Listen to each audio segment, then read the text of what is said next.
This is the day that Yah have made. I shall rejoice and be glad in it.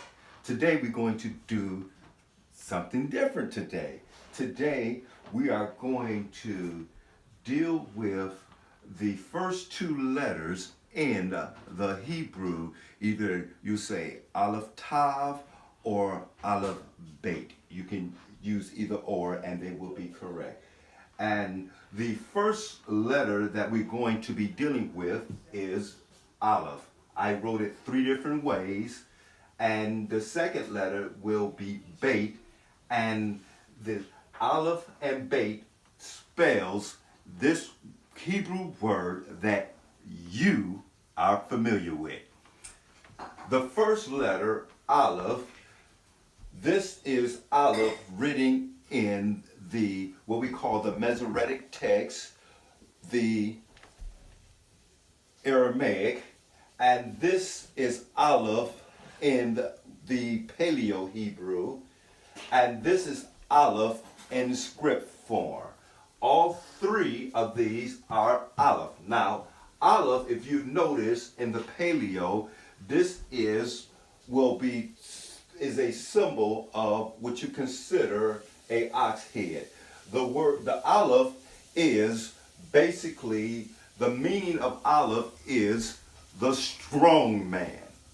So when you think of Aleph, you think of strength. The ox represents strength. It is the strong man. You see, I'm flexing these muscles.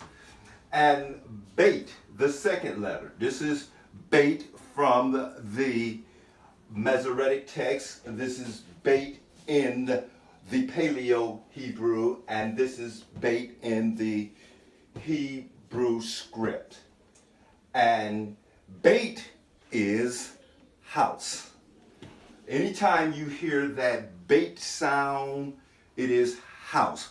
I will give you a word that you are familiar with that has the Beit, Bethlehem. Bethlehem starts off with the Beit, and when you hear the word Bethlehem, and you can go look it up in the Strong's Concordance, it will be the house of bread. In fact, if you break that word down, Bet and Lehem, that's how you say house in Hebrew, and the Lehem is how you would say bread. And you can preach that if you think. Now, let me go back to that.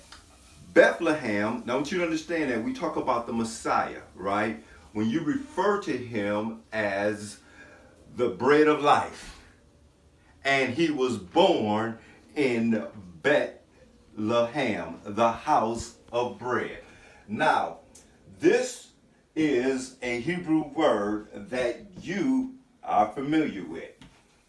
When Yeshua was in the garden, he cried out a word, and that word is Abba,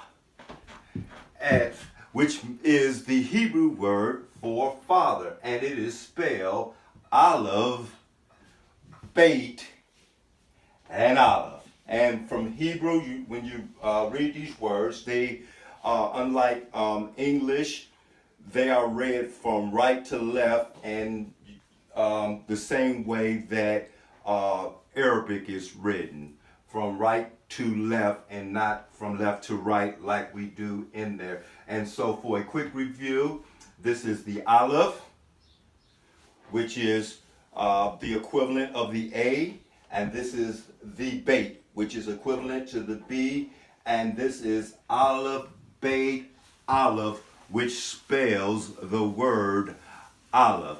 This is Greg Cooper, and you are tuned in to the Hebrew Perspective. And before we sign off, we're going to give you a little teaser of upcoming events. We're going to have 3 videos coming forth in probably this upcoming week. We're going to have one talking about the oneness of Yah's name, and it's going to be featuring the elder Dominic Williams, and we're going to have one where we're going to be talking about the baptism, yes, the baptism of the Holy Spirit and speaking in tongues, and that will be featuring no other than Don Smith. And we will have a feature with Elder Carlisle where we'll be talking about Deuteronomy chapter 28 and the transatlantic slave trade. We hope that you are enjoying these videos, and we'll see you next time. Shalom.